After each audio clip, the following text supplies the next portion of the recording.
All right, so where was we at? You saying Oh yeah. So I made that song. They don't even know. right? I posted it on Instagram. I remember you swiping up on it. You're like, bro, I fuck with this. This shit hard. And like without like the beginning of me making music, like I felt like I had to have people listen to my shit. So I was like forcing people to listen to my shit. Like Right. I was sending it to them. I was doing this. I was doing that. And I like quickly realized like that's not the type of energy that I want. Like Right. me having to like force people to listen to my shit. Like you should wake up on a fucking Tuesday, 9 a.m., 8 a.m. on your way to work and be playing my shit and posting Right. on Snapchat without me asking. Right. Like if you really fuck with somebody's music, you're gonna do that type of shit. It's organic. You know what I mean? Like I'll have my friend Brian literally on the way to work send me a Snapchat of him listening to my music. I didn't ask him to play that morning. Right. I didn't ask him to buy my song on iTunes. You know what I mean? The only thing I really ask people to do is come to my show because I mean you gotta like promote your show, but Definitely. I got music everywhere. Yeah. And if you're not listening to it, you're not a fan. If you're just here to say this and that in hopes that I make it big or Right. in hopes I do this and then come back at me later like, hey, bro, remember when I fucking reposted your song on Instagram back in 2018? Like, fuck out of here. Like, you know what I mean? And it's part of the process, bro. Like, yeah. I mean, it's just wild though, bro. Like, I don't know. I know that you were definitely a trailblazer. You and Quentin were the first ones that were like, this is possible. But like you said, when you're trying to force people to listen to your shit, for me at first, it's like you don't realize that there is the whole world, or that you can even have access to them. So that's kind of what I was doing. Exactly. I was trying to do the local support thing, but at the same time, it's gonna come from people you would not expect it to come from, bro. Right. The people you would expect to like listen to your shit. I mean, I've had it lucky because I got a really solid, good group of friends that for real like listen to my music and always buy tickets to my shows, even if they don't go, bro. Like you ain't even got to go to my show. Like if you buy a ticket, like you're helping me get paid. Right. Like it's $15. Right.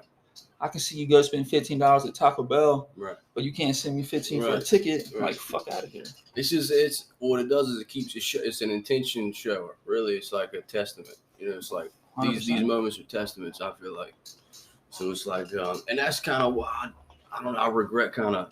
I don't know, a lot of the things I've done, like you said, I regret kind of just being so on my Snapchat about it. Like I would rather post it to like the world. I don't know. I don't want to ask.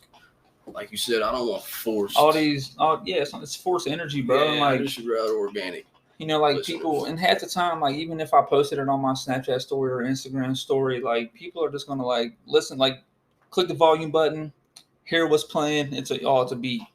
Skip right through it. You know what I mean? Like they ain't taking the time to like realize your growth, realize this, realize that. Like it's not like the support is not where you came from, bro. It's always gonna be outside this circle. 100%. It's almost like when I listen to my own music, bro, I hear it from. It's like my insecurities are attached to it or something. Like when I hear like a beat you made, my insecurities ain't attached to it. I hear it super objectively. You know what I'm saying? Yeah. But I hear my snares and I'm super critical of them. I'm like, is that the right snare? You know what I'm saying? Like I don't think like that with other people. But you also just started making beats. Right. You know what I mean? Yeah. You got to tap into that mode where it's like when I was first making beats, bro. I mean, I had FL Studio and I like listened to it and I'm like, yeah, it's kind of sound alright. Like then I listened to that big ass producer on fucking YouTube, AP Music or AP whatever it is. Right. His beats were always fire, and I was the same way. I'm like, how the fuck can I not get my 808 to hit like that? Right. Why are my kicks not layered the way that his are? Like, right. You know what I mean? But then I was like, fuck that. Like, I'm not going to think like that. Yeah. So I would just go educate myself. Right. You know what I mean? That's all you like, can do, bro. You know what I mean? Like, if you ever felt bad about your beats or this and that, like, just don't take so much criticism on yourself. Learn from it. Educate yourself. I always started a new beat whenever I didn't fuck with it. If there was one thing off of my beat, I was like, fuck this, scratch it, open up a new one. You think that's a bad thing, or do you think that's a good thing? I mean, it's got pros and cons. Like, you know what I mean? Like, it's a challenge. Like, if you start making the beat and like you not really fucking with it, like it's like, damn, like how can I make this beat better? Right. And you start putting all this time and all this effort into it, and then it's just mediocre to you. Yeah. Rather than just like starting from scratch with a new beat and you're like, all right, let's switch the vibe up. let's get different drums in here. Let's get different hi-hats. You know what I mean? Right. Like, it can just change the vibe and kind of give you a sense of like, okay, you can't be scared to let go of certain shit that you right. dropped or certain shit you're working on, because the next one could be a fucking banger. You never You know what I mean? And what I realized too is like when you're thinking in your head, I'm trying to make something good, right? And then you make 3 or 4 or 5 things. It's like this might be to somebody this level of good. This might be to somebody, you know what I'm saying? But you had the same intention throughout all of it. Yep. And that's what's dope about like perception. You know what I'm saying? It's like somebody could just not even. Exactly. I Somebody mean, could love your shit, man. Yeah, I mean, you brought that to my eyes, bro. Like multiple times when I drop I got so much shit in my Google Drive right now that I do not fuck with, and then like I'll send it to you, and you're like, bro, that shit is fucking hard, and I'm like, I guess it is kind of hard. Yeah, it's like your insecurities or something are attached to it. Like it's so weird. I don't even understand. You gotta let go of that shit, bro. And I mean, I'm still learning that in certain situations. Like I showed Anthony like 4 or 5 songs I got unreleased, and I'm like, yeah, they're very meh. And he's like, bro, you literally have an entire like you're bitching about not dropping new music. You have music in your fucking like catalog, homie. Drop that shit. You got an album, bro. Like, you know what I mean? But you played me one record last time me and you was riding around, bro, and it was hard as fuck. And I was like, yeah, dude, that's one of them ones. That's tight. Like I would look back on that like I'm proud of this creation. You know. And I was probably like, yeah, this one's kind of alright. Like, you know what I mean? But what do you think? What do you think is? Why do you do that? You think? Same shit every artist goes through, bro. Like, but like you, what do you think? What is your goal? Are you gonna eventually put them out, or are you gonna just keep them stacked up? You just chalk it up as like that's a stepping stone and learn. That's a learning experience. That's what's hard, bro. Like. There's like that beat that I showed you. It had like I always put my dates as my beats when I make them before I find a name for them. So that one that I sent you that was like March 22nd, 2022. I didn't even know that was in my fucking Google Drive, bro. I was sitting at work just listening to all my shit, and I was like, damn, bro, why did I never put this out? Like this fucking beat is hard as fuck. But at the time, I probably listened to the beat, and I was probably like, yeah, whatever. You know what I mean? Like that beat's cool. Let's make another one. Right. I think what's really hard is that I am such a fucking perfectionist. Yeah.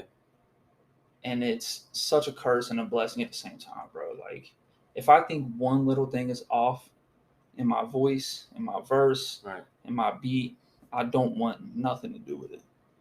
You think that's a control thing? Like, you know what I mean? Like, I think so, bro. It's like you want to control every aspect of it to make it the highest point, like the highest potential point. And that's, I think that's part of the drawback when it comes to like, is anybody else gonna fuck with this? Right. And like I gotta tap out of that mindset of like thinking like about the results and the people listening to it and this and that, and come back to realizing that I'm the one making this. If I think it's fucking hot, it's fucking hot. If I think this verse is hard, this verse is hard.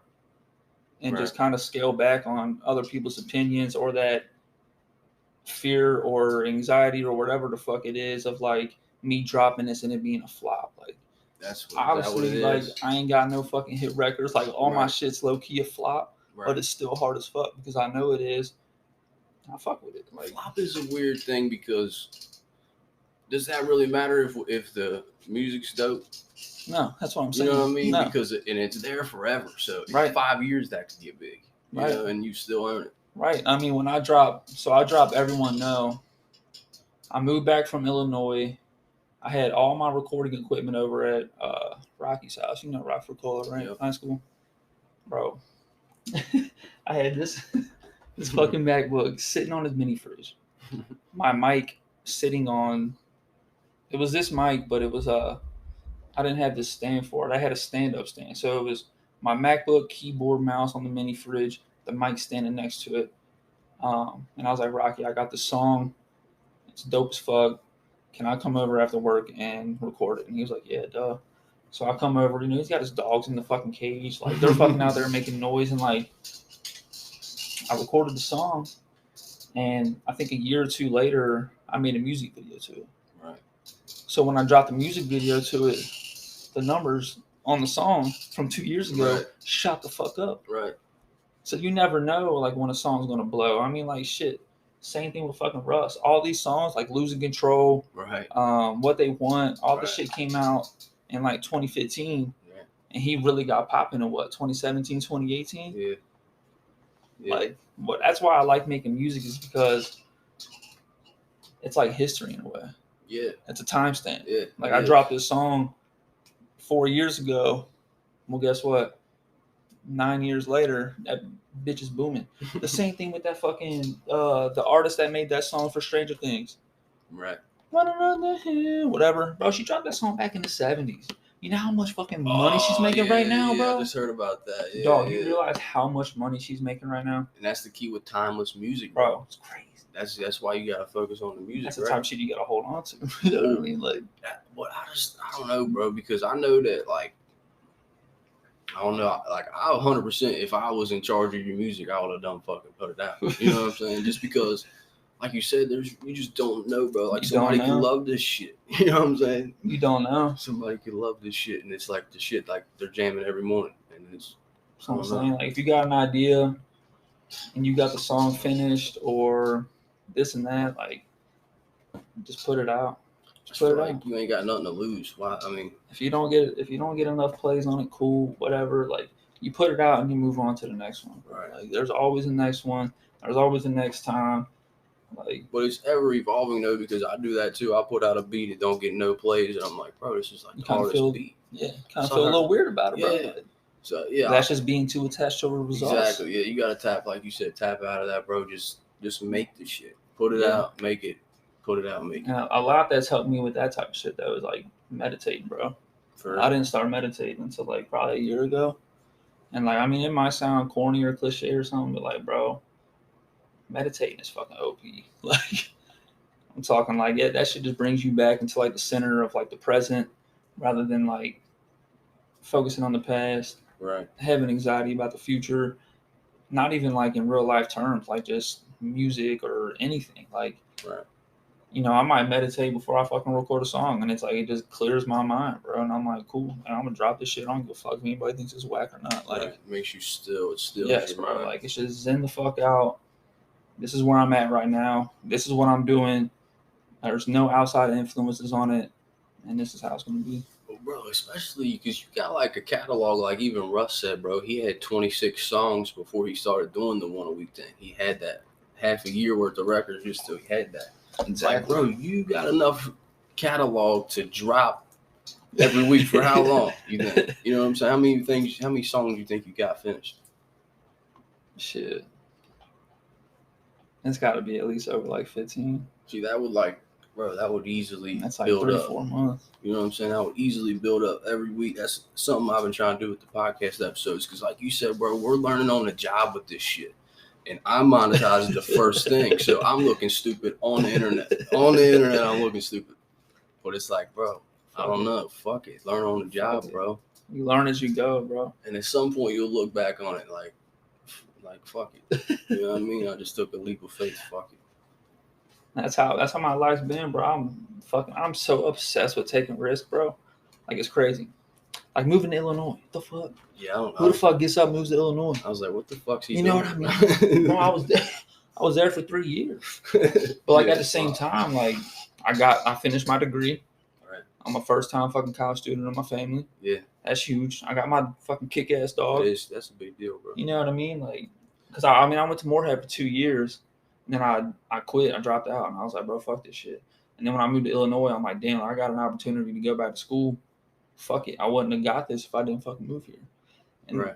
I didn't even think about getting my degree when I moved to Illinois. You know what I mean? That's the type of shit when you take a risk, like it opens up more doors. Yeah. You know what I mean? And the same thing with my job now, bro. Like when I first told a lot of people I was going to TQL because it's a sales job. Yeah. Everybody was like, oh, it's a pyramid scheme. Right. It's this, it's that. You ain't going to make it. Like, oh, this and that. My perspective was, well, hey, guess what? I got a job for at least the next 6 months.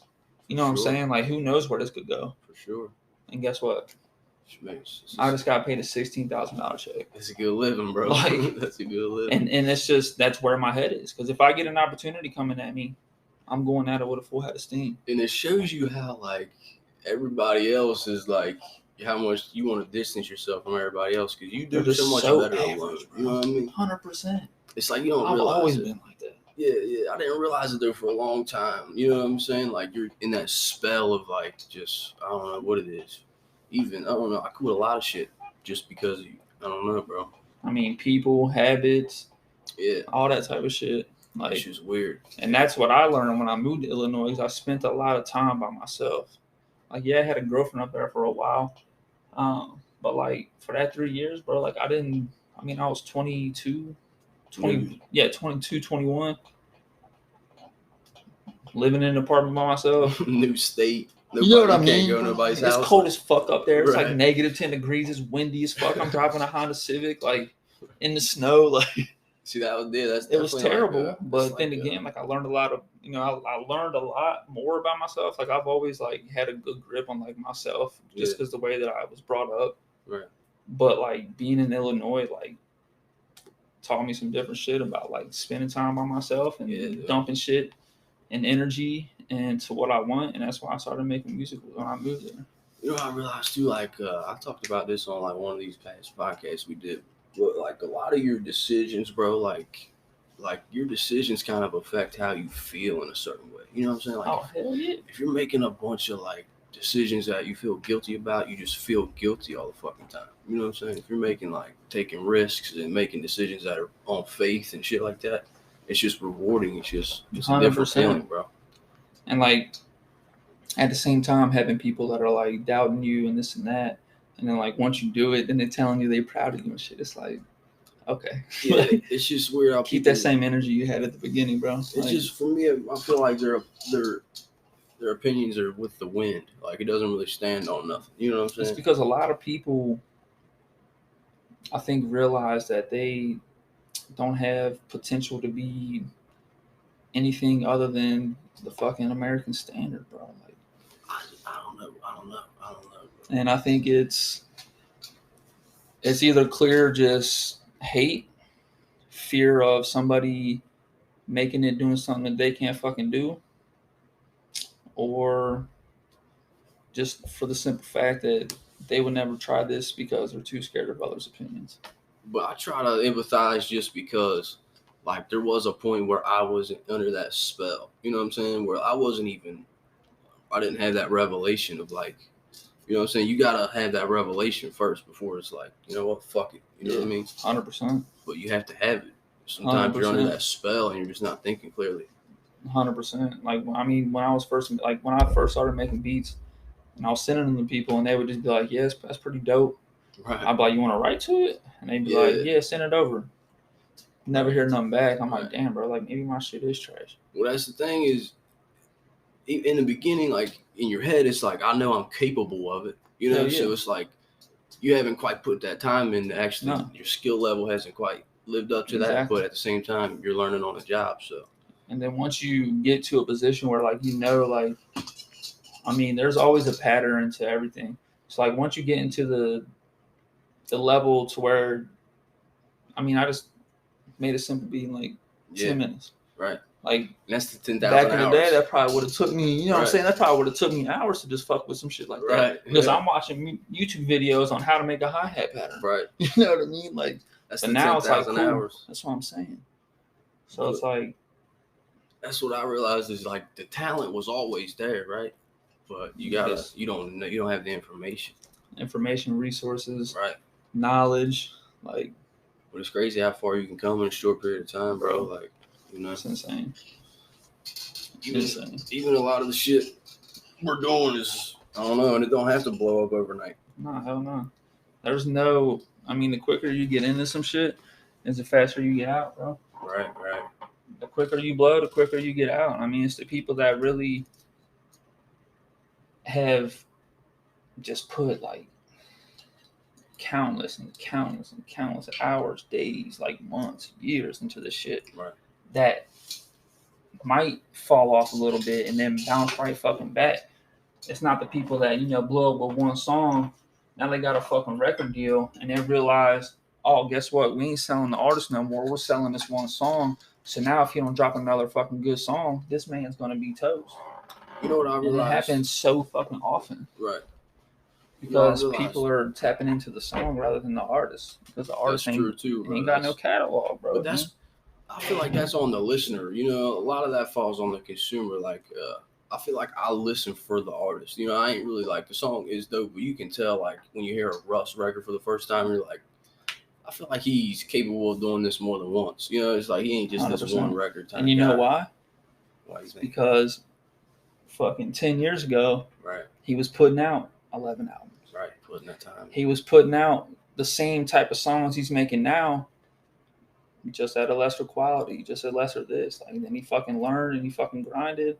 He did this and that, and he's putting out bangers. You know what's crazy though, Dustin, bro? Is like, there's other ways to monetize your shit too. Like, bro, you can pitch your music for syncs. You know what I'm saying? Like, there's sync websites that what they do is like people who are looking for or making movies or making content, they submit submissions to these websites, and like people pitch their songs. Like, I'll ask, I want an instrumental, of male vocal instrumental, and they'll put it on this website, and people like us will pitch our music to them to see. Might kind of send them a link or some shit. Well, it's like you put the file on that website. You know what I'm saying? So they can just listen to it. I ain't even heard of that. You get paid for that. You know what I'm saying? Like, you get paid to get put in these videos. Damn. So there's all kind of different ways, bro, to monetize your shit. That, and on top of like, there's a lot of dope ass artists out there that are like doing shit for an independent artist. Yeah. Joyner Lucas, for a fact, he made the Tuli app. What's that? The Tuli app, I think it's like a monthly subscription, but you can like record shit and just post it up on there. And he has like challenges. He'll be like, hey, he put out like the ISIS beat. Have you heard ISIS with him? Him and Logic. He was like, whoever wins this challenge will get a feature with Tech-9 or a feature with this or a feature with that. Like, he's giving artists, like, there's so many opportunities to progress that it's like, why won't I do this? Like, you know what I mean? Like, it's like too, a lot of this music, bro, is like, I don't know, it's kind of just touching on what I just said, but it's like, it can hold its value for a long time. It's almost like stocks. Like, you can pitch your song that you made 5 years ago and get it in a movie this year, you know? So it's all super weird, bro. The fact that it's like, I'm gonna have to get that website. It sounds pretty dope. Bro, check out Songtrader. Songtrader.com. And it's like, you put your songs on there. I have to put that in my notes. Are you like with the performance rights organization? No. Like BMI or ASCAP? I think I did have a BMI when I was on TuneCore, but I can't remember. Right. I think it's a 2-year contract. So if you did it, if it's 2 years, you know what I'm saying, it might be over, but you might still be under the contract. But even something like, there's different kinds of royalties, bro. Like, if people play your songs at a concert, you get paid for that. Or like a DJ at an NBA game. Yes, exactly. Like, that's what the publishing deal does. Like, that's why you want a publishing administrator. Like, if I play your music somewhere that I don't know how exactly it works, but you're supposed to get paid for that, and you wouldn't realize that. Like, if we recorded this is an interesting thing. Like, if I played a song of yours on this podcast and somebody streams that, does that count for your song? You know what I'm saying? 100%. I mean, if it was played through the podcast, yeah. See, so the thing is like, I mean, if they play it through like Apple Music or Spotify, like, there's no royalties because, you know what I mean? Right. But because I distributed it to those. Exactly, yeah. Now, if they're somehow got a hold of my song and they're playing it on their Twitch, right? They're fucking using it for a YouTube video. If they're doing anything that can make them money or get them views, and it's my song, pay me my royalties, bitch. And that's what's dope about SoundCloud is, even those people who had those tracks that had those loops already monetized. Like, I tried to monetize this beat I made and I couldn't because somebody already monetized it. That loop. So that's what I started just saying, fuck these loops, bro. I'm about to start making melodies. You know what I'm saying? Have you been watching videos on? Honestly, bro, the last video I watched was about something like just like every other key. And that really helped me out a lot, just making like chord progressions. Yeah, that's what you need. I think that's the biggest part about, you need to learn music theory, right? Chord progressions. And honestly, for melodies, bro, you might have to get some plugins. I just got kind of tapped into the plugin game recently. Plugins are fucking crazy. You doing anything after this? Hell no. You want to fucking make a couple beats or Fucking something? cook some shit up, homie. I'm chilling. Yeah, I got hella plugins, bro. I actually just recently downloaded some dope plugins. So I wanna see what we can do with that, bro. Because I know last time we was here, we cooked some shit up. It's like with the plugins, it's like, all right, say if I got like a simple piano. I mean, like, let's say this was our melody that we made up. With the plugins, if the instrument sounds like this standard, you can add shit to it. I can add a reverb. Right. I can cut it in and out. Sounds like a whole new instrument. But you can't do that if it's already a loop. Right. I mean, yeah, sure. If I wanted to, I could pitch this down or. Exactly, and that's what I didn't realize. And even that saves the monetization thing. If you do that, I'm pretty sure you're like somebody could make money off of it now. Like you did something to it, right? So I'm pretty sure you're not monopolizing it. Right. Ain't that what it would be? Is that the right word? I don't know. I would say because you really own. If you monetize it, you fucking own it. You know what I'm saying? Yeah, I mean, it's your loop. All those loops I monetized, I technically own. If anybody tries, oh yeah, I mean, oh yeah. Even if they even if they take your original loop and cut it and do this and that or edit it in any way, you will definitely get your royalties for that. You know what's crazy, bro? I mean, that's just like Vanilla Ice, bro. Right. Ice Ice Baby got sued like crazy for that song. Right. Pretty sure he said it goes to gold every year. Still. Yeah, and he probably don't get no royalties for it because he sampled it from another song. Right. And those record label people ain't fucking around with that. Right. That's what's crazy about. I'm a lot uneducated on it because there's like 3 different kind of like there's the masters, which is the whole composition. There's the publishing, which is the lyrics, and then there's the like mechanical royalties or something like. When it comes to it, so like a lot of like producers or artists, they can give you like a lease. So like you can pay them $30 for an MP3 of the beat, and you can't use it for music videos. You can't do this. You can't do that. There comes with like stipulations of each like thing. But if you pay, there's a lot of beats on YouTube where it's like, okay, $35 lease, $50 premium lease where you can use it in a music video or put it on Apple Music or this and that, or $350 and the beat's yours. You own all rights to it. Right. You can do whatever the fuck you want with it. Right. So there's stipulations with each cost of royalties. But I mean, if you buy that shit out and you own that shit, you can do what the fuck you want with it. That's what's dope, bro, about making your own melodies is that you're making your own loops. Yep. You're being hands on with it. You're creating 100%, and that's what we've been doing. But with everything, with making music, period. Yeah. So we didn't know how to do it, so we said, fuck it, like start with what you got. Fucking learning myself, bro. Which is crazy, bro. What about your job, bro? Like what led you to that? Like didn't you just find that on Indeed? Yeah, they called me, bro. And that's the type of shit that I be doing, bro. Like when I get an opportunity like that, I'm taking it. When I was living in Illinois, I was working some bullshit ass warehouse job full time from like 3 p.m. to 1:30 a.m. and then had school full time from 8 a.m. to fucking 1 p.m. For 2 years straight. Right. You know what I'm saying? So all day with it. Dude, it was crazy. So then I moved back to so what helped me move back to Kentucky, it wasn't easy for me to just be like, oh cool, I got an apartment in Kentucky I can go live in. Right. My grandma let me move in with her until I got my shit straight. So I moved back in September. I started working at DHL in October. So I was working DHL third time, fucking bullshit ass job. And then I put my fucking resume out there on Indeed and all this shit, and fucking TQL. One of the recruiters called me and was like, hey, like, blah, blah, blah, blah, blah, blah. I did a phone interview. Went in an interview with the recruiter and then an interview with the manager, bro. And told me I was hired, and after that, it was fucking history. That's dope. Well, shit, bro. At least. And the entire time when I was telling people I was interviewing there, they were like, "Oh, I used to work there. Like, you don't want to do it, this and that." Or, "Yeah, my friend worked there. He didn't make it, this and this and that." And I'm like, "Bro, I don't give a fuck what y'all talking about. Like, I ain't them. Like, I'm not your friend. I'm not you, motherfucker. Like, I got a job for the next 6 months. Right. And who knows how this job's gonna go, but I'm gonna fucking be a sponge." Right. And take everything in and see where the fucking goes and chilling right now.